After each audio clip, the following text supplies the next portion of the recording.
Hello friends, welcome to brothers finance and good evening friends. ಈ recent ಟೈಮಲ್ಲಿ ನೋಡಿಕೊಂಡ್ರೆ ವೀಡಿಯೋಸ್ನ ತುಂಬಾ ಕಮ್ಮಿ ಪೋಸ್ಟ್ ಮಾಡ್ತಾ ಇದ್ದೀವಿ. ಇದಕ್ಕೆಲ್ಲ ಮಲ್ಟಿಪಲ್ ರೀಸನ್ಸ್ ಇದ್ದಾವೆ. ಮತ್ತು ಎಷ್ಟೋ ದಿನ ನೋಡಿಕೊಂಡ್ರೆ ವೀಡಿಯೋಸ್ ಏನೋ ರೆಕಾರ್ಡ್ ಮಾಡ್ತೀವಿ, ಆದರೆ ಸ್ವಲ್ಪ ಎಮರ್ಜೆನ್ಸಿ ವರ್ಕಿಂದ ಅದನ್ನು ಎಡಿಟ್ ಮಾಡಿ ಪೋಸ್ಟ್ ಮಾಡೋಕ್ಕೆ ಸಮೇತ ಆಗ್ತಾ ಇಲ್ಲ. ಯಾಕಂದರೆ ಇವಾಗ ಏನೇನು ವರ್ಕ್ ನಿಮ್ಗೆ ಕಾಣ್ತಾ ಇದೆ, ಯೂಟ್ಯೂಬ್ ಚಾನಲ್ ಆಗಲಿ ಮತ್ತು ವಾಟ್ಸಪ್ ಚಾನಲ್ ಆಗಲಿ, ಈ ವರ್ಕೆಲ್ಲ ಏನು ಕಾಣ್ತಾ ಇದೆ ಇಬ್ಬರೇ ಮಾಡ್ತಾ ಇರೋದು. ಅದಕ್ಕೋಸ್ಕರ ತುಂಬ ದಿನ ವೀಡಿಯೋಸ್ ನೋಡ್ಕೊಂಡ್ರು 8 ಗಂಟೆಗೂ 9 ಗಂಟೆಗೂ ಸಮೇತ ಪೋಸ್ಟ್ ಮಾಡ್ತಾ ಇದೀವಿ. ಯಾಕಂದರೆ ಮಾರ್ನಿಂಗಿಂದ ಪ್ರತಿಯೊಂದು ಇನ್ಫಾರ್ಮೇಷನ್ನು ಕಲೆಕ್ಟ್ ಮಾಡಿ ಮತ್ತೆ ಅದನ್ನು ರೆಕಾರ್ಡ್ ಮಾಡಿ ಎಡಿಟಿಂಗ್ ಮಾಡಿ ಅಪ್ಲೋಡ್ ಮಾಡೋಷ್ಟೊತ್ತಿಗೆ ತುಂಬಾ ಲೇಟ್ ಆಗ್ತಾ ಇದೆ. ಅದ್ರ ಜೊತೆಗೆ ಈ ವ್ಯೂಸ್ ನೋಡ್ಕೊಂಡ್ರೆ ತುಂಬಾ ಕಮ್ಮಿ ಬರ್ತಾ ಇದೆ. ಆದ್ರೂ ಸಮೇತ ಕಂಟೆಂಟ್ ಅಲ್ಲಿ ಯಾವುದೇ ತರ ಕಾಂಪ್ರಮೈಸ್ ಆಗ್ತಾ ಇಲ್ಲ. ಎಷ್ಟೊತ್ತಾದ್ರೂ ಪರವಾಗಿಲ್ಲ, ಒಳ್ಳೆ ಕಂಟೆಂಟೇ ಕೊಡೋಣ ಅಂತ 8 ಗಂಟೆಗಾದ್ರೂ 9 ಗಂಟೆಗಾದ್ರೂ ಕರೆಕ್ಟ್ ಆಗಿ ಪೋಸ್ಟ್ ಮಾಡ್ತಾನೆ ಬರ್ತಾ ಇದೀವಿ. ಇವಾಗಿಂದ ಇನ್ನೂ ಸ್ವಲ್ಪ ಬೇಗನೆ ಪೋಸ್ಟ್ ಮಾಡೋದಕ್ಕೆ ಪ್ರಯತ್ನ ಪಡ್ತಾನೆ ಇರ್ತೀವಿ.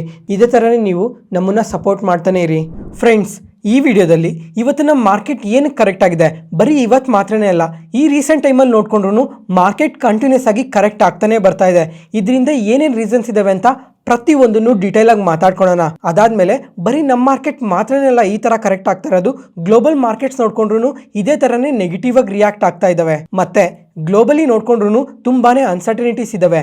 ಅದಾದ್ಮೇಲೆ ಬರೀ ನಮ್ಮ ಇಂಡಿಯನ್ ಮಾರ್ಕೆಟ್ ಬಗ್ಗೆ ಮಾತಾಡ್ಕೊಂಡ್ರು ನಮ್ಮ ಮಾರ್ಕೆಟ್ ಅಲ್ಲೂ ತುಂಬಾನೇ ಡೇಟಾ ಪಾಯಿಂಟ್ಸ್ ಇದಾವೆ. ಆ ಪ್ರತಿಯೊಂದು ಡೇಟಾ ಪಾಯಿಂಟ್ನು ಈ ವಿಡಿಯೋದಲ್ಲಿ ಶೇರ್ ಮಾಡ್ತೀನಿ. ಅದಾದ್ಮೇಲೆ ಫ್ರೆಂಡ್ಸ್, ನೀವು ಯಾರಾದರೂ ಮಾರ್ಕೆಟಲ್ಲಿ ಆಕ್ಟಿವ್ ಆಗಿ ಇನ್ವೆಸ್ಟ್ ಮಾಡ್ತಾ ಇದ್ದು ಮತ್ತು ಪ್ರತಿಯೊಂದು ಇನ್ಫಾರ್ಮೇಷನ್ನು ತಿಳ್ಕೊತಾ ಇದ್ರೆ ಯಾವುದೇ ಕಾರಣಕ್ಕೂ ಈ ವಿಡಿಯೋನ ಸ್ಕಿಪ್ ಮಾಡೋಕ್ಕೆ ಹೋಗಬೇಡಿ, ಕೊನೆ ತನಕ ನೋಡಿ. ತುಂಬಾ ವ್ಯಾಲ್ಯೂಬಲ್ ಇನ್ಫಾರ್ಮೇಷನ್ ಶೇರ್ ಮಾಡ್ತಾ ಇದ್ದೀನಿ ಫ್ರೆಂಡ್ಸ್. ಇವತ್ತು ಮಾರ್ಕೆಟ್ ನೋಡಿದ್ರಾ, ನೆಗೆಟಿವ್ ಅಲ್ಲೇ ಕ್ಲೋಸ್ ಆಗಿದೆ. ಈ ರೀಸೆಂಟ್ ಟೈಮ್ ಹೈಸಿಂದ ನೋಡಿಕೊಂಡ್ರೆ ನಿಫ್ಟಿ 50 600 ಪಾಯಿಂಟ್ಸ್ ಫಾಲ್ ಆಗಿದೆ. ಇದಕ್ಕೆಲ್ಲ ಮಲ್ಟಿಪಲ್ ರೀಸನ್ಸ್ ಇದ್ದಾವೆ. ಅದರಲ್ಲಿ ಮೊದಲನೇ ರೀಸನ್ ಬಂದು ಡೊನಾಲ್ಡ್ ಟ್ರಂಪ್ ಅವರು. ಅದಾದಮೇಲೆ ಎರಡನೇ ರೀಸನ್ ಬಂದು ನಮ್ಮ ಇಂಡಿಯನ್ ಮಾರ್ಕೆಟಲ್ಲಿ ಇವಾಗ Q1 ಅರ್ನಿಂಗ್ ಶುರು ಆಗಿದೆ. ಅದರಿಂದ ಕೂಡ ಮಾರ್ಕೆಟ್ ಸ್ವಲ್ಪ ನೆಗೆಟಿವ್ ಆಗಿ ರಿಯಾಕ್ಟ್ ಆಗ್ತಾ ಇದೆ. ಅದರಲ್ಲೂ ಈ IT ಸೆಕ್ಟರ್ ನೋಡಿಕೊಂಡ್ರೆ ಇವತ್ತು ಸಹ 1.5% ಫಾಲ್ ಆಗಿದೆ. ಇದ್ರ ಬಗ್ಗೆನೂ ಮಾತಾಡ್ಕೊಳ್ಳೋಣ. ಫಸ್ಟ್ ಇವಾಗ ಡೊನಾಲ್ಡ್ ಟ್ರಂಪ್ ಅವ್ರು ನೋಡಿಕೊಂಡ್ರೆ ಈ ಟ್ಯಾರಿಫ್ ಡೆಡ್ಲೈನ್ ಆದಮೇಲೆ ಕಂಟಿನ್ಯೂಸ್ ಆಗಿ ಮತ್ತೆ ಅಗ್ರೆಸಿವ್ ಸ್ಟೇಟ್ಮೆಂಟ್ಸ್ನೇ ಮಾಡ್ತಾನೆ ಇದ್ದಾರೆ. ಇವಾಗ ಲಾಸ್ಟ್ ವೀಕಲ್ಲಿ ನೋಡಿಕೊಂಡ್ರೆ 14 ಕಂಟ್ರೀಸ್ ಮೇಲೆ ಮತ್ತೆ ಟ್ಯಾರಿಫ್ನ ಹಾಕಿದ್ರು. ಇವಾಗ ಒಂದ್ಸಲ ಈ ಇಮೇಜ್ ನೋಡಿ, ಇಲ್ಲಿ 14 ಕಂಟ್ರೀಸ್ ಯಾವ್ಯಾವ ಇದಾವೆ, ಆ ಕಂಟ್ರೀಸ್ ಮೇಲೆಲ್ಲ ಎಷ್ಟೆಷ್ಟು ಟ್ಯಾರಿಫ್ ಹಾಕಿದ್ರೆ ಅಂತ ಕ್ಲಿಯರ್ ಆಗಿ ಗೊತ್ತಾಗುತ್ತೆ. ಅದಾದ್ಮೇಲೆ ಇವಾಗ ಈ ಕಂಟ್ರೀಸ್ ಎಲ್ಲ US-ಗೆ ಏನೇನನ್ನ ಎಕ್ಸ್ಪೋರ್ಟ್ ಮಾಡ್ತಾ ಇದ್ದಾರೆ ಅಂತ ಸಮೇತ ಈ ಇಮೇಜಲ್ಲೇ ಕ್ಲಿಯರ್ ಆಗಿ ಗೊತ್ತಾಗುತ್ತೆ. ಒಂದ್ಸಲ ಕ್ಲೀನಾಗಿ ನೋಡಿ ಯಾವ್ಯಾವ ಪ್ರಾಡಕ್ಟ್ಸ್ನ US-ಗೆ ಎಕ್ಸ್ಪೋರ್ಟ್ ಮಾಡ್ತಾ ಇದ್ದಾರೆ, ಯಾವ್ಯಾವ ಕಂಟ್ರೀಸ್ ಅಂತ ಕ್ಲಿಯರ್ ಆಗಿ ಗೊತ್ತಾಗುತ್ತೆ. ಮತ್ತೆ ಫ್ರೆಂಡ್ಸ್, ಈ ಥರ ಅಗ್ರೆಸಿವ್ ಸ್ಟೇಟ್ಮೆಂಟ್ಸ್ ಮಾಡಿದ ನೆಕ್ಸ್ಟ್ ದಿನನೇ ನೋಡಿಕೊಂಡ್ರೆ ಅಡಿಷ್ನಲ್ ಆಗಿ 8 ಕಂಟ್ರೀಸ್ ಮೇಲೆ ಹೊಸದಾಗಿ ಟ್ಯಾರಿಫ್ನ ಹಾಕಿದ್ದಾರೆ. ಯಾವ್ಯಾವ ಕಂಟ್ರೀಸ್ ಇದಾವೆ ಅಂತ ನೋಡಿಕೊಂಡ್ರೆ Algeria, Brazil, Brunei, Iraq, Libya, Moldova, Philippines, Sri Lanka, ಈ ಥರ 8 ಕಂಟ್ರೀಸ್ ಮೇಲೆ ಇವಾಗ ಹೊಸದಾಗಿ ಅಡಿಷ್ನಲ್ ಆಗಿ ಟ್ಯಾರಿಫ್ ಹಾಕಿದ್ದಾರೆ. ಎಷ್ಟೆಷ್ಟು ಪರ್ಸೆಂಟ್ ಟ್ಯಾರಿಫ್ ಹಾಕಿದ್ದಾರೆ ಅಂತ ಸಮೇತ ನೀವಿಲ್ಲೇ ನೋಡ್ಬೋದು. ಮತ್ತೆ ಫ್ರೆಂಡ್ಸ್, ಈ ವೀಕೆಂಡಲ್ಲಿ ನೋಡಿಕೊಂಡ್ರೆ ಡೊನಾಲ್ಡ್ ಟ್ರಂಪ್ ಅವರು ಯುರೋಪಿಯನ್ ಯೂನಿಯನ್ ಮೇಲೆ ಮತ್ತು ಮೆಕ್ಸಿಕೋ ಮೇಲೆ 30% ಟ್ಯಾರಿಫ್ನ ಅನೌನ್ಸ್ ಮಾಡಿದ್ದಾರೆ.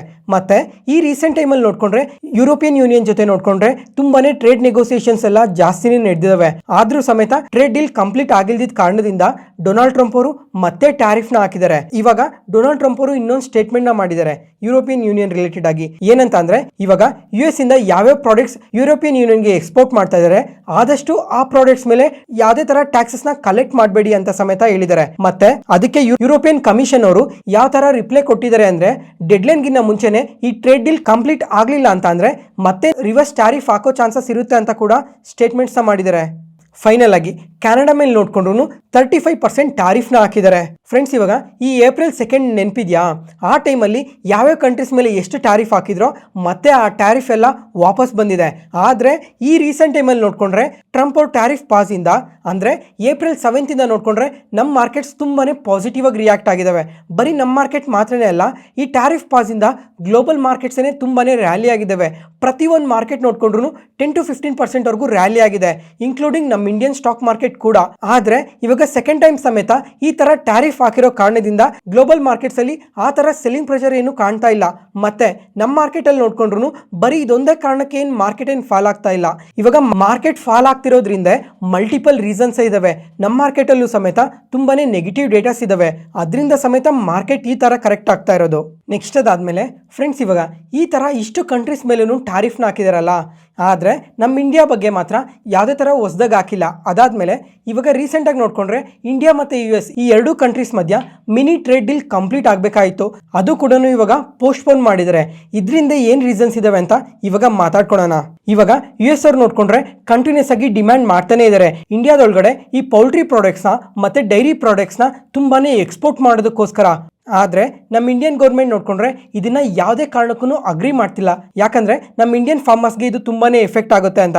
ಅದಾದ್ಮೇಲೆ ಇವಾಗ ಪೌಲ್ಟ್ರಿ ಪ್ರಾಡಕ್ಟ್ಸ್ ಇಂಪೋರ್ಟ್ ಮಾಡ್ಕೊಳೋದ್ರಿಂದ ತುಂಬಾನೇ ಹೆಲ್ತ್ ಇಶ್ಯೂಸ್ ಸಮೇತ ಬರ್ಬೋದು ಅಂತ ಇದನ್ನ ಅಗ್ರಿ ಮಾಡ್ತಿಲ್ಲ. ಫ್ರೆಂಡ್ಸ್ ಇವಾಗ ನನ್ನ ಒಪಿನಿಯನ್ನ ಶೇರ್ ಮಾಡ್ತೀನಿ ನೋಡಿ. ಇವಾಗ ಟ್ರೇಡ್ ಡೀಲ್ ಏನಕ್ಕೆ ಪೋಸ್ಟ್ಪೋನ್ ಆಗಿರ್ಬೋದು, ಬರೀ ಎರಡು ಕಾರಣದಿಂದ ಅಂತ. ಫ್ರೆಂಡ್ಸ್ ಇವಾಗ ನಮ್ಮ ಇಂಡಿಯಾದಲ್ಲಿ ನೋಡಿಕೊಂಡ್ರೆ ಪಾಪ್ಯುಲೇಷನ್ ತುಂಬಾನೇ ಜಾಸ್ತಿ ಇದೆ, ಅಂದರೆ 140 ಕೋಟಿಗಿನ್ನ ಜಾಸ್ತಿನೇ ಇದೆ. ಅದರಲ್ಲೂ ನಮ್ಮ ಇಂಡಿಯನ್ ಎಕಾನಮಿ ಯಾವ ಥರ ಅಂದರೆ ಕನ್ಸಂಪ್ಷನ್ ಡ್ರಿವನ್ ಎಕಾನಮಿ.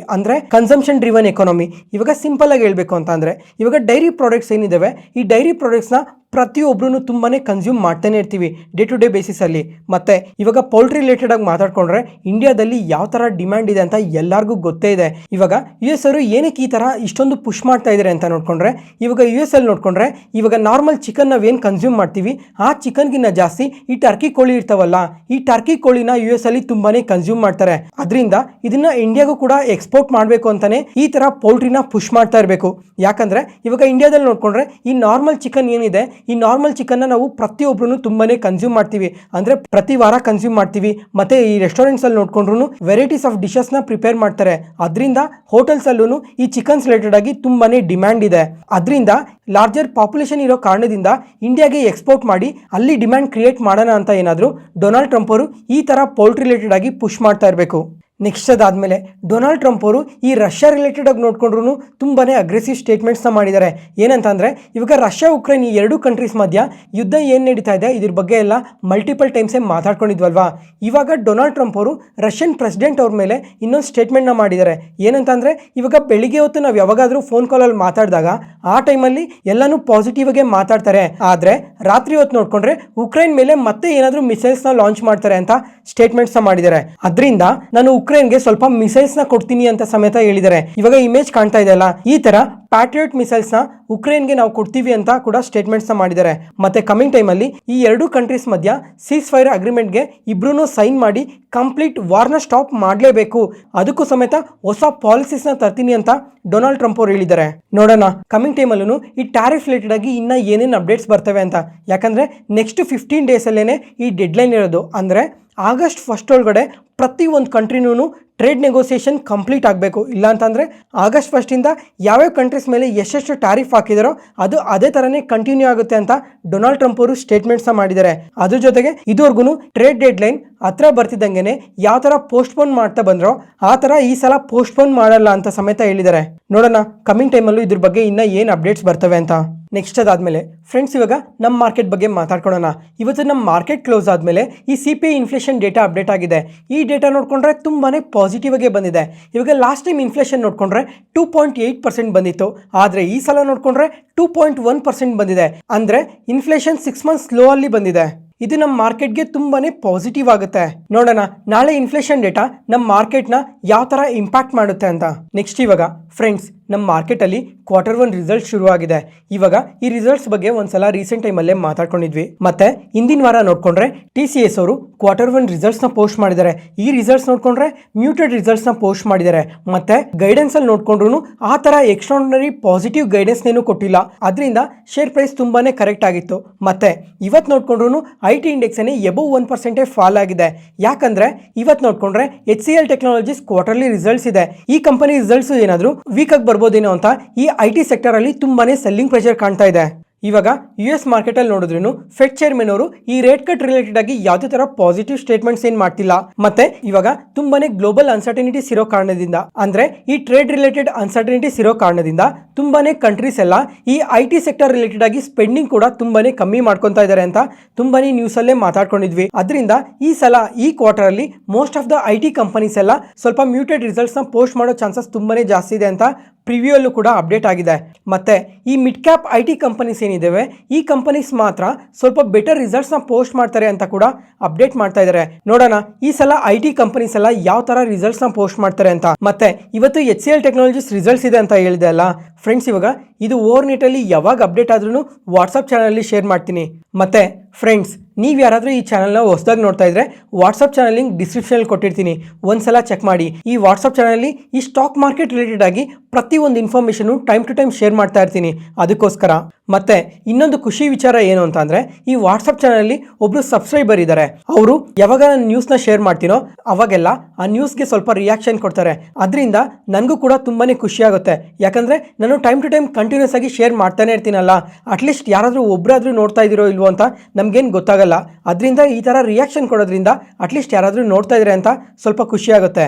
ಮತ್ತೆ ನೀವು ಯಾರಾದರೂ ಅದೇ ಥರ ವಾಟ್ಸಪ್ ಚಾನಲಲ್ಲಿ ನ್ಯೂಸ್ನ ಫಾಲೋ ಆಗ್ತಾ ಇದ್ರೆ ಅದೇ ಥರ ನೀವು ಕೂಡ ರಿಯಾಕ್ಷನ್ಸ್ ಕೊಡಿ, ನಮಗಿನ್ನ ತುಂಬಾನೇ ಮೋಟಿವೇಶನ್ ಸಿಗುತ್ತೆ. ಮತ್ತೆ ಫ್ರೆಂಡ್ಸ್, ಇವಾಗ ಮಾರ್ಕೆಟಲ್ಲಿ ನೋಡ್ಕೊಂಡ್ರೆ ತುಂಬಾನೇ ಅನ್ಸರ್ಟನಿಟೀಸ್ ಇದಾವಲ್ಲ, ಅದರಿಂದ ಈ ಮೆಟಲ್ಸ್ ನೋಡ್ತಾ ಇದ್ದೀರಾ ತುಂಬಾನೇ ಪಾಸಿಟಿವ್ ಆಗಿ ರಿಯಾಕ್ಟ್ ಆಗ್ತಾ ಇದ್ದಾವೆ. ಇವತ್ತು ಸಿಲ್ವರ್ ನೋಡ್ಕೊಂಡ್ರೆ ಆಲ್ ಟೈಮ್ ಹೈಸ್ನ ಟಚ್ ಮಾಡಿದೆ. ಅಂದರೆ ಇವಾಗ 1 kg ಸಿಲ್ವರ್ ನೋಡ್ಕೊಂಡ್ರೆ 1,15,000ಕ್ಕೆ ರೀಚ್ ಆಗಿದೆ. ಮತ್ತೆ ಫ್ರೆಂಡ್ಸ್, ಇವಾಗ ಈ ಸಿಲ್ವರ್ ಬಗ್ಗೆ ಮಲ್ಟಿಪಲ್ ಟೈಮ್ಸೇ ಮಾತಾಡ್ಕೊಂಡಿದ್ವಿ. ಯಾಕಂದರೆ ಇವಾಗ ಸಿಲ್ವರ್ ರಿಲೇಟೆಡ್ ಆಗಿ ಇಂಡಸ್ಟ್ರಿ ಡಿಮ್ಯಾಂಡ್ ತುಂಬಾನೇ ಇನ್ಕ್ರೀಸ್ ಆಗ್ತಾ ಇದೆ. ಇವಾಗ ಸೋಲಾರ್ ಪ್ಯಾನಲ್ಸ್ ಅಲ್ಲಿ, EVs ಅಲ್ಲಿ, ಎಲೆಕ್ಟ್ರಾನಿಕ್ ಕಾಂಪೋನೆಂಟ್ಸ್ ಅಲ್ಲೆಲ್ಲ ಈ ಸಿಲ್ವರ್ ಯೂಸೇಜ್ ತುಂಬಾನೇ ಇನ್ಕ್ರೀಸ್ ಆಗ್ತಾ ಇದೆ. ಅದರಿಂದ ಈ ಸಿಲ್ವರ್ ಪ್ರೈಸಸ್ ಕಂಟಿನ್ಯೂಸ್ ಆಗಿ ಇನ್ಕ್ರೀಸ್ ಆಗ್ತಾನೆ ಇದೆ. ಮತ್ತೆ ಮಾರ್ಕೆಟ್ ಅಲ್ಲಿ ಸಮೇತ ತುಂಬಾನೇ ಅನ್ಸರ್ಟನಿಟೀಸ್ ಇರೋ ಕಾರಣದಿಂದ ಇವಾಗ ತುಂಬಾ ಇನ್ವೆಸ್ಟರ್ಸ್ ಎಲ್ಲ ಸೇಫ್ ಅಸೆಟ್ಸ್ ಅಂತ ಈ ಗೋಲ್ಡ್ ಅಲ್ಲಿ ಮತ್ತೆ ಸಿಲ್ವರ್ ಅಲ್ಲಿ ತುಂಬಾನೇ ಇನ್ವೆಸ್ಟ್ ಮಾಡ್ತಾರೆ. ಮತ್ತೆ ಫ್ರೆಂಡ್ಸ್, ಇನ್ನೊಂದು ನೆನ್ಪಿಟ್ಕೊಳ್ಳಿ, ಇವಾಗ ಇಂಡಸ್ಟ್ರಿ ಡಿಮ್ಯಾಂಡ್ ಇನ್ಕ್ರೀಸ್ ಆಗ್ತಾ ಇರೋದ್ರಿಂದ ಸಿಲ್ವರ್ ಪ್ರೈಸಸ್ ಕಮಿಂಗ್ ಟೈಮಲ್ಲೂ ಇನ್ನೇ ತುಂಬಾನೇ ಪಾಸಿಟಿವ್ ಆಗಿ ಗ್ರೋ ಆಗೋ ಚಾನ್ಸಸ್ ಜಾಸ್ತಿನೇ ಇದೆ. ನೋಡೋಣ ನೆಕ್ಸ್ಟ್ 6 ಮಂತ್ಸ್ ಇನ್ನ ಸಿಲ್ವರ್ ಪ್ರೈಸಸ್ ಯಾವ ಥರ ಇನ್ಕ್ರೀಸ್ ಆಗ್ತವೆ ಅಂತ. ಮತ್ತೆ ಇವತ್ತು ಕ್ರೂಡ್ ಆಯಿಲ್ ಪ್ರೈಸಸ್ ನೋಡ್ಕೊಂಡ್ರೆ ಅಬೌವ್ $70 per ಬ್ಯಾರಲ್ಗೆ ರೀಚ್ ಆಗಿರೋ ಕಾರಣದಿಂದ ಇವತ್ತು ಆಯಿಲ್ ಮಾರ್ಕೆಟಿಂಗ್ ಕಂಪನೀಸ್ ನೋಡ್ಕೊಂಡ್ರೆ ತುಂಬಾನೇ ಕರೆಕ್ಟ್ ಆಗಿದ್ದಾವೆ. ನೆಕ್ಸ್ಟ್ ಅದಾದ್ಮೇಲೆ ಬಿಟ್ಕಾಯಿನ್ ನೋಡ್ಕೊಂಡ್ರು ಆಲ್ ಟೈಮ್ ಹೈಸಲ್ಲಿ ಟ್ರೇಡ್ ಆಗ್ತಾ ಇದೆ. ಇವತ್ತು ನೋಡ್ಕೊಂಡ್ರೆ $121,000ಗೆ ರೀಚ್ ಆಗಿದೆ ಫಾರ್ ದ ಫಸ್ಟ್ ಟೈಮ್. ನೋಡೋಣ ಕಮಿಂಗ್ ಟೈಮಲ್ಲೂ ಮಾರ್ಕೆಟಲ್ಲಿ ಇದೇ ಥರ ಅನ್ಸರ್ಟನಿಟೀಸ್ ಜಾಸ್ತಿ ಆಗ್ತಾ ಹೋಗ್ತಾ ಇನ್ನು ಬಿಟ್ಕಾಯಿನ್ ಎಷ್ಟು ಪಾಸಿಟಿವ್ ಆಗಿ ಗ್ರೋ ಆಗುತ್ತೆ ಅಂತ. ಈ ಥರ ಕಾಂಪ್ಲಿಕೇಟೆಡ್ ಇನ್ಫಾರ್ಮೇಷನ್ ಎಲ್ಲ ಸಿಂಪ್ಲಿಫೈ ಮಾಡಿ ನಿಮ್ಮ ಮುಂದೆ ತರ್ತಾ ಇದೀವಲ್ಲ. ಯಾವುದೇ ಪಾಯಿಂಟಲ್ಲಿ ನಾನು ಹೇಳೋ ಇನ್ಫಾರ್ಮೇಷನ್ ನಿಮಗೆ ಯೂಸ್ಫುಲ್ ಅನ್ಸಿದ್ರೆ ಈ ವಿಡಿಯೋನ ಲೈಕ್ ಮಾಡಿ. ಮತ್ತು ನಿಮ್ಮ ಫ್ರೆಂಡ್ಸಲ್ಲಿ ಯಾರಿಗಾದ್ರೂ ಸ್ಟಾಕ್ ಮಾರ್ಕೆಟಲ್ಲಿ ಇಂಟ್ರೆಸ್ಟ್ ಇರೋರಿಗೆ ಈ ವಿಡಿಯೋಸ್ನ ಶೇರ್ ಮಾಡಿ, ಅವ್ರಿಗೂ ತುಂಬ ಉಪಯೋಗ ಆಗುತ್ತೆ. Next market key updates. Friends, first ಇವತ್ತು ಈ ಓಲಾ ಎಲೆಕ್ಟ್ರಿಕ್ ಕಂಪನಿ ನೋಡಿದ್ರಾ, ಇಂಟ್ರಾಡೇ ಸೆಷನಲ್ಲಿ ಅಬೌವ್ 18% ಪಾಸಿಟಿವ್ ಆಗಿ ರಿಯಾಕ್ಟ್ ಆಗಿದೆ. ಯಾಕಂದರೆ ಇವತ್ತು Q1 ರಿಸಲ್ಟ್ಸ್ನ ಪೋಸ್ಟ್ ಮಾಡಿದ್ದಾರೆ. ಈ ರಿಸಲ್ಟ್ಸ್ ನೋಡ್ಕೊಂಡ್ರೆ ಕಂಪ್ಲೀಟ್ಲಿ ವೀಕ್ ರಿಸಲ್ಟ್ಸ್ನೇ ಪೋಸ್ಟ್ ಮಾಡಿದ್ದಾರೆ, ಆದರೆ ಸ್ಟ್ರಾಂಗ್ ಪಾಸಿಟಿವ್ ಗೈಡೆನ್ಸ್ನ ಕೊಟ್ಟಿದ್ದಾರೆ. ಅದರಿಂದನೇ ಇವತ್ತು ಈ ಥರ ಪಾಸಿಟಿವ್ ಆಗಿ ರಿಯಾಕ್ಟ್ ಆಗಿರೋದು. ಮತ್ತೆ ಅದಕ್ಕೂ ಮುಂಚೆ ನಮ್ಮ ಮಾರ್ಕೆಟ್ ಓಪನಿಂಗ್ ಟೈಮಲ್ಲಿ ನೋಡ್ಕೊಂಡ್ರೆ ಈ ಕಂಪನಿ ರಿಲೇಟೆಡ್ ಆಗಿ ಒಂದು ನೆಗೆಟಿವ್ ಡೇಟಾ ಅಪ್ಡೇಟ್ ಆಗಿದೆ. ಏನಂತ ಅಂದ್ರೆ, ಇವರು ಸುಮಾರು 350 ಸ್ಟೋರ್ಸ್ ಅಲ್ಲಿ ಪ್ರಾಪರ್ ಆಗಿ ಯಾವುದೇ ತರ ಲೈಸೆನ್ಸ್ ಇಲ್ಲದೆ ಸ್ಟೋರ್ಸ್ನ ನಡೆಸ್ತಾ ಇದ್ದಾರೆ ಅಂತ ಮಹಾರಾಷ್ಟ್ರ ಟ್ರಾನ್ಸ್ಪೋರ್ಟ್ ಕಮಿಷನರ್ ಅವ್ರಿಗೆ ಕಂಪ್ಲೇಂಟ್ ಬಂದಿದೆ ಅಂತ ಅಪ್ಡೇಟ್ ಮಾಡಿದ್ದಾರೆ. ನೆಕ್ಸ್ಟ್ ಇವಾಗ ಇವ್ರ ರಿಸಲ್ಟ್ಸ್ ನೋಡ್ಕೊಂಡ್ರೆ ಇಯರ್ ಆನ್ ಇಯರ್ ಅಲ್ಲಿ ರೆವೆನ್ಯೂಸ್ ನೋಡ್ಕೊಂಡ್ರೆ 50% ಡ್ರಾಪ್ ಆಗಿದೆ. ಅದಾದ್ಮೇಲೆ ಕ್ವಾರ್ಟರ್ ನೋಡ್ಕೊಂಡ್ರೆ ಸ್ವಲ್ಪ ಇನ್ಕ್ರೀಸ್ ಆಗಿದೆ. ಮತ್ತೆ ಇಯರ್ ಆನ್ ಇಯರ್ ಅಲ್ಲಿ ಲಾಸಸ್ ನೋಡ್ಕೊಂಡ್ರೆ ಇನ್ಕ್ರೀಸ್ ಆಗಿದೆ. ಆದರೆ ಕ್ವಾರ್ಟರ್ಲಿ ಲಾಸಸ್ ನೋಡ್ಕೊಂಡ್ರೆ ತುಂಬಾನೇ ಕಮ್ಮಿ ಆಗಿದೆ. ಇದು ಕೂಡ ಒಂದು ಪಾಸಿಟಿವ್ ಡೇಟಾ ಪಾಯಿಂಟ್ ಆಗುತ್ತೆ. ಮತ್ತೆ ಮಾರ್ಜಿನ್ಸ್ ನೋಡ್ಕೊಂಡ್ರು ಕ್ವಾರ್ಟರ್ಲಿ ಮತ್ತೆ ಇಯರ್ ಆನ್ ಇಯರ್ ಅಲ್ಲಿ ತುಂಬಾನೇ ಬೆಟರ್ ಆಗಿ ಇನ್ಕ್ರೀಸ್ ಆಗಿದೆ. ಅದರಿಂದ ಸಮೇತ ಮಾರ್ಕೆಟ್ ಇದನ್ನ ಪಾಸಿಟಿವ್ ಆಗಿ ತಗೊಂಡಿರ್ಬೇಕು. ಅದ್ರ ಜೊತೆಗೆ ಇವ್ರ ಗೈಡೆನ್ಸ್ ನೋಡ್ಕೊಂಡ್ರೆ ತುಂಬಾನೇ ಪಾಸಿಟಿವ್ ಆಗಿ ಕೊಟ್ಟಿದ್ದಾರೆ. ಅದರಿಂದನೇ ಈ ತರ ಸ್ಟ್ರಾಂಗ್ ವಾಲ್ಯೂಮ್ ಬೈಯಿಂಗ್ ಅಲ್ಲಿ ಈ ಕಂಪನಿ ಪಾಸಿಟಿವ್ ಆಗಿ ರಿಯಾಕ್ಟ್ ಆಗಿರೋದು. ಇವಾಗ ಮ್ಯಾನೇಜ್ಮೆಂಟ್ ಏನೇನು ಸ್ಟೇಟ್ಮೆಂಟ್ ಮಾಡಿದ್ದಾರೆ ಅಂತ ಮಾತಾಡ್ಕೊಳ್ಳೋಣ.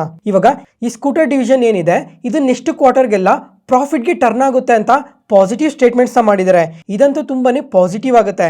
ಯಾಕಂದ್ರೆ ಈ ಓಲಾ ಎಲೆಕ್ಟ್ರಿಕ್ ಏನಿದೆ ಇದೊಂದು ಲಾಸ್ ಮೇಕಿಂಗ್ ಕಂಪನಿ ಅಲ್ಲ, ಇವಾಗ ಪ್ರಾಫಿಟ್ಗೆ ಟರ್ನ್ ಆಗ್ತಾ ಇದ್ದಾರೆ ಅಂದ್ರೆ ಅದೊಂದು ಪಾಸಿಟಿವ್ ಸೈನ್ ಆಗುತ್ತೆ.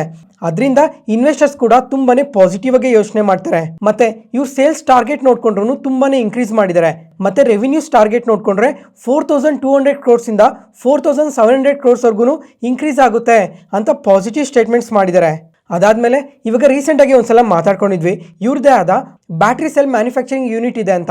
ಇವಾಗ ಫಿನಾನ್ಷಿಯಲ್ ಇಯರ್ 2027 ಇದರಿಂದ ಕೂಡ ಫ್ರೀ ಕ್ಯಾಶ್ ಫ್ಲೋಸ್ ಜನರೇಟ್ ಆಗುತ್ತೆ ಅಂತ ಪಾಸಿಟಿವ್ ಸ್ಟೇಟ್ಮೆಂಟ್ಸ್ ಮಾಡಿದ್ದಾರೆ.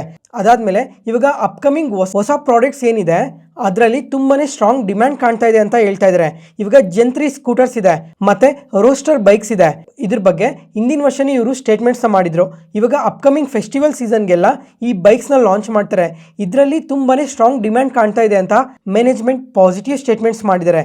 ಓವರ್ ಆಲ್ ಈ ಎಲ್ಲಾ ರೀಸನ್ಸ್ ಇಂದಾನೆ ಇವತ್ತು ಓಲಾ ಎಲೆಕ್ಟ್ರಿಕ್ ಕಂಪನಿ ಈ ತರ ಪಾಸಿಟಿವ್ ಆಗಿ ರಿಯಾಕ್ಟ್ ಆಗಿರೋದು. Next, landmark cars. ಈ ಕಂಪನಿ ನೋಡಿಕೊಂಡ್ರೆ ಇವತ್ತು ಇಂಟರ್ಡೇ ಸೆಷನಲ್ಲಿ ಎಬೋ 7% ಪಾಸಿಟಿವ್ ಆಗಿ ರಿಯಾಕ್ಟ್ ಆಗಿದೆ. ಫ್ರೆಂಡ್ಸ್, ಈ ಕಂಪನಿ ಬಗ್ಗೆ 1 ಮಂತ್ ಬ್ಯಾಕ್ ಸಮೇತ ಮಾತಾಡ್ಕೊಂಡಿದ್ವಿ. ಆ ಟೈಮಲ್ಲಿ ನೋಡ್ಕೊಂಡ್ರು ತುಂಬಾ ಪಾಸಿಟಿವ್ ಆಗಿ ರಿಯಾಕ್ಟ್ ಆಗಿತ್ತು. ಯಾರಾದರೂ ನನ್ನ ಮಾರ್ಕೆಟ್ ನ್ಯೂಸ್ನ ರೆಗ್ಯುಲರ್ ಆಗಿ ಫಾಲೋ ಆಗ್ತಾ ಇದ್ರೆ ಒಂದ್ಸಲ ಕಮೆಂಟ್ ಸೆಷನ್ಲಿ ಕಮೆಂಟ್ ಮಾಡಿ ಎಸ್ ಅಂತ. ಅದಾದಮೇಲೆ ಇವತ್ತು ಈ ಥರ ಪಾಸಿಟಿವ್ ಆಗಿ ರಿಯಾಕ್ಟ್ ಆಗೋದಕ್ಕೆ ರೀಸನ್ ಏನು ಅಂತ ಅಂದರೆ, ಈ BK ಸೆಕ್ಯೂರಿಟೀಸ್ ಅವರು ಈ ಕಂಪನಿಗೆ ಬೈ ರೇಟಿಂಗ್ ಕೊಟ್ಟು target price 960 rupees per share ಅಂತ ಅಪ್ಡೇಟ್ ಮಾಡಿದ್ದಾರೆ. ಅಂದರೆ ನಿನ್ನೆ ಕ್ಲೋಸಿಂಗಿಂದ ನೋಡಿಕೊಂಡ್ರೆ 60% ಅಪ್ಸೈಡ್ ಪೊಟೆನ್ಷಿಯಲ್ ಇದೆ ಅಂತ ಹೇಳಿದ್ದಾರೆ. ಅದರಿಂದನೇ ಈ ಥರ ಪಾಸಿಟಿವ್ ಆಗಿ ರಿಯಾಕ್ಟ್ ಆಗಿರೋದು. ಫ್ರೆಂಡ್ಸ್, ಇವಾಗ ಈ ಕಂಪನಿ ಬಿಸ್ನೆಸ್ ಬಗ್ಗೆ ಎಲ್ಲರಿಗೂ ಐಡಿಯಾ ಇದೆ ಅಂತ ಅನ್ಕೊತೀನಿ. ಯಾಕಂದರೆ ಲಾಸ್ಟ್ ಟೈಮೇನೆ ಕಂಪ್ಲೀಟಾಗಿ ಎಕ್ಸ್ಪ್ಲೈನ್ ಮಾಡಿದ್ದೆ. ಇವರು ಇಂಡಿಯಾದಲ್ಲಿ ಲಕ್ಸುರಿ ಕಾರ್ ಬ್ರ್ಯಾಂಡ್ಸ್ ಆದ ಮರ್ಸಿಡೀಸ್ ಬೆನ್ಸ್, ಹೋಂಡಾ, ಜೀಪ್, ವೋಲ್ಕ್ಸ್ವ್ಯಾಗನ್, ರೆನಾಲ್ಡ್ಸ್, BYD ಈ ಥರ ತುಂಬಾನೇ ದೊಡ್ಡ ದೊಡ್ಡ ಇಂಟರ್ನ್ಯಾಷನಲ್ ಬ್ರ್ಯಾಂಡ್ಸ್ಗೆಲ್ಲ ಇಂಡಿಯಾದಲ್ಲಿ ಆಥರೈಸ್ಡ್ ಡೀಲರ್ ಆಗಿದ್ದಾರೆ. ಅದ್ರ ಜೊತೆಗೆ ಇವರು ಆಫ್ಟರ್ ಸೇಲ್ ಸರ್ವಿಸಸ್ನ ಕೂಡ ಪ್ರೊವೈಡ್ ಮಾಡ್ತಾರೆ, ಸ್ಪೇರ್ ಪಾರ್ಟ್ಸ್ನ ಕೂಡ ಸೆಲ್ ಮಾಡ್ತಾರೆ. ಅದರಿಂದನೇ ಈ ಕಂಪನಿಗೆ ಈ ಸೆಗ್ಮೆಂಟಲ್ಲಿ ತುಂಬಾನೇ ಸ್ಟ್ರಾಂಗ್ ಪ್ರೆಸೆನ್ಸ್ ಇದೆ ಅಂತ ಮೆನ್ಷನ್ ಮಾಡಿದ್ದಾರೆ. ಜೊತೆಗೆ ಇಷ್ಟೆಲ್ಲ ಸರ್ವಿಸಸ್ನ ಪ್ರೊವೈಡ್ ಮಾಡ್ತಾ ಇದಾರಲ್ಲ, ಅದರಿಂದ ರೆವಿನ್ಯೂಸ್ ಕೂಡ ಕಾನ್ಸ್ಟೆಂಟ್ ಆಗಿ ಇನ್ಕ್ರೀಸ್ ಆಗ್ತಾನೆ ಇರುತ್ತೆ ಅಂತ ಸ್ಟೇಟ್ಮೆಂಟ್ಸ್ನ ಮಾಡಿದ್ದಾರೆ. ನೋಡೋಣ ಕಮಿಂಗ್ ಟೈಮಲ್ಲಿ ಇನ್ನೂ ಯಾವ ಥರ ಗ್ರೋ ಆಗ್ತಾರೆ ಅಂತ. ಇವತ್ತಿಗೆ ಅಪ್ಡೇಟ್ಸ್ ಮುಗೀತು. ಈ ವಿಡಿಯೋ ಇಷ್ಟ ಆದರೆ ಲೈಕ್ ಮಾಡಿ, ಶೇರ್ ಮಾಡಿ, ಸಬ್ಸ್ಕ್ರೈಬ್ ಆಗಿ. ಮತ್ತೆ ನಾಳೆ ಹೊಸ ಸ್ಟಾಕ್ ಮಾರ್ಕೆಟ್ ನ್ಯೂಸ್ ಅನಾಲಿಸಿಸ್ ವಿಡಿಯೋಲಿ ಸಿಗೋಣ. ನಾನು ಹೇಳಿದ ಇನ್ಫಾರ್ಮೇಷನಲ್ಲಿ ಯಾವುದೇ ಥರ ಡೌಟ್ ಇದ್ದರೂ ಕಮೆಂಟ್ ಸೆಷನಲ್ಲಿ ಕಮೆಂಟ್ ಮಾಡಿ. ಪ್ರತಿಯೊಂದು ಕಮೆಂಟ್ಗೂ ರಿಪ್ಲೈ ಕೊಡ್ತೀನಿ. Thank you.